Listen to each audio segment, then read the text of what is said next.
श्रीललिता अष्टोत्तरशतनामावलिः। ॐ रजताचलशृङ्गाग्रमध्यस्थायै नमः। ॐ हिमाचलमहावंशपावनाय नमः। ॐ शङ्करार्धाङ्गसौन्दर्यशरीराय नमः। ॐ लसन्मरकतस्वच्छविग्रहाय नमः। ॐ महातिशयसौन्दर्यलावण्याय नमः। ॐ शशाङ्कशेखरप्राणवल्लभाय नमः। ॐ सदा पञ्चदशात्म्यैक्यस्वरूपाय नमः। ॐ वज्रमाणिक्यकनककिरीटाय नमः। ॐ कस्तूरीतिलकोल्लासिनिटलाय नमः। ॐ भस्मरेखाङ्कितलसन्मकुटाय नमः। ॐ विकचाम्भोरुहदललोचनाय नमः। ॐ शरच्चाम्पेयपुष्पाभनासिकाय नमः। ॐ लसत्काञ्चनताटङ्कयुगलाय नमः। ॐ मणिदर्पणसङ्कासकपोलाय नमः। ॐ ताम्बूलपूरितस्मेरवदनाय नमः। ॐ सुपक्वदाडिमीबीजरधनाय नमः। ॐ कम्बुपूगसमच्छायकन्धराय नमः।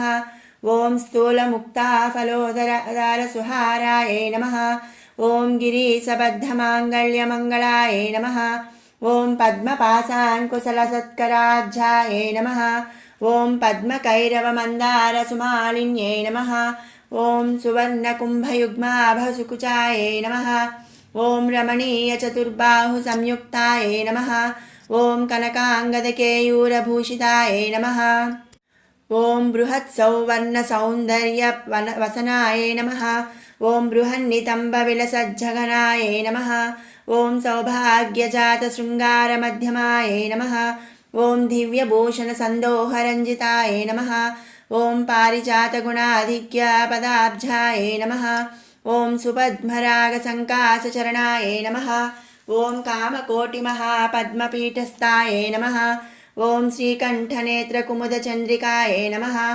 ॐ सचामररमावाणीविराजिताय नमः। ॐ भक्तरक्षणदाक्षिण्यकटाक्षाय नमः। ॐ भूतेशालिङ्गनोद्भूतपुलकाङ्ग्यै नमः। ॐ अनङ्गजनकापाङ्गवीक्षणाय नमः। ॐ ब्रह्मोपेन्द्रशिरोरत्नरञ्जिताय नमः। ॐ शचीमुख्यामरवधूसेविताय नमः। ॐ लीलाकल्पितब्रह्माण्डमण्डलाय नमः। ॐ अमृतादिमहाशक्तिसंवृताय नमः। ॐ एकातपत्रसाम्राज्यदायिकाय नमः। ॐ सनकादिसमाराध्यपादुकाय नमः। ॐ देवर्षिभिस्तूयमानवैभवाय नमः। ॐ कलशोद्भवदुर्वासपूजिताय नमः। ॐ मत्तेभवक्त्रषड्वक्त्रवत्सलाय नमः।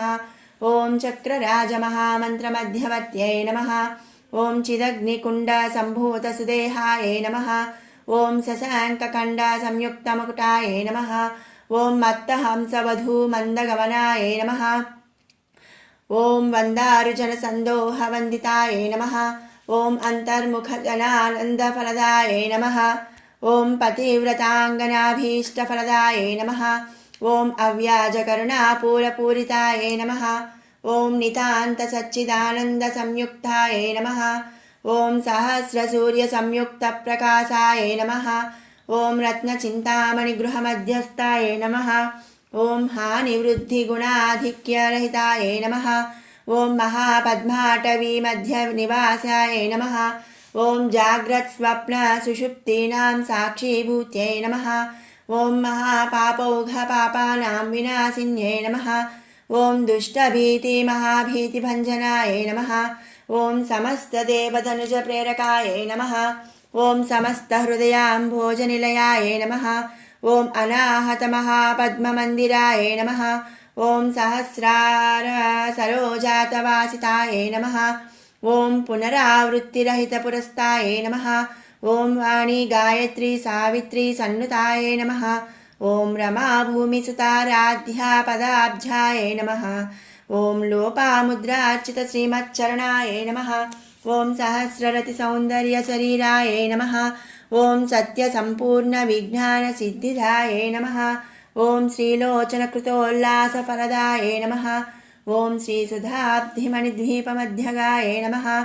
ॐ दक्षाध्वरविनिर्भेदसाधनाय नमः। ॐ श्रीनाथसोदरीभूतशोभिताय नमः। ॐ चन्द्रशेखरभक्तार्तिभञ्जनाय नमः। ॐ सर्वोपाविनिर्मुक्तचैतन्याय नमः। ॐ नामपारायणाभीष्टफलदाय नमः। ॐ सृष्टिस्थितितिरोधानसङ्कल्पाय नमः। ॐ श्रीषोडशाक्षरी मन्त्रमध्यगाय नमः। ॐ अनाद्यन्तस्वयंभूतदिव्यमूर्त्यै नमः। ॐ भक्तहंसपर्यामुख्यवियोगाय नमः। ॐ मातृमण्डलसंयुक्तललिताय नमः। ॐ भण्डदैत्यमहासत्त्वनाशनाय नमः। ॐ क्रूरभण्डशिरच्छेदनिपुणाय नमः। ॐ धात्रच्युतसुराधीशसुखदाय नमः। ॐ चण्डमुण्डनिशुम्बाधिकण्डनाय नमः। ॐ रक्ताक्षरक्तजिह्वादिशिक्षणाय नमः। ॐ महिषासुरदौर्वीर्यनिग्रहाय नमः। ॐ अभ्रकेशमहोत्साहकारणाय नमः। ॐ महेशयुक्तनटनातत्पराय नमः। ॐ निजभर्तृमुखाम्भोजचिन्तनाय नमः। ॐ वृषभध्वजविज्ञानभावनाय नमः। ॐ जन्ममृत्युजरारोगभञ्जनाय नमः। ॐ विधेयमुक्तविज्ञानसिद्धिदाय नमः। ॐ कामक्रोधादिषड्वर्गनाशनाय नमः। ॐ राजराजार्चितपदसरोजाय नमः। ॐ सर्ववेदान्तसंसिद्धसुस्तस्त्वाय नमः। ॐ श्रीवीरभक्तविज्ञाननिधानाय नमः। ॐ अशेषदुष्टधनुजसूदनाय नमः। ॐ साक्षात् श्रीदक्षिणामूर्तिमनोज्ञाय नमः। ॐ हयमेधाग्रसम्पूज्य महिमाय नमः। ॐ दक्षप्रजापतिसुतावेशाढ्याय नमः। ॐ सुमभानेक्षुकोदण्डमण्डिताय नमः। ॐ नित्ययौवनमाङ्गल्यमङ्गलाय नमः। ॐ महादेवसमायुक्तलीलाय नमः। ॐ महादेवरथौत्सुक्य महादेवे नमः। ॐ श्रीललिताष्टोत्तरशतनामावलिसम्पूर्णम्।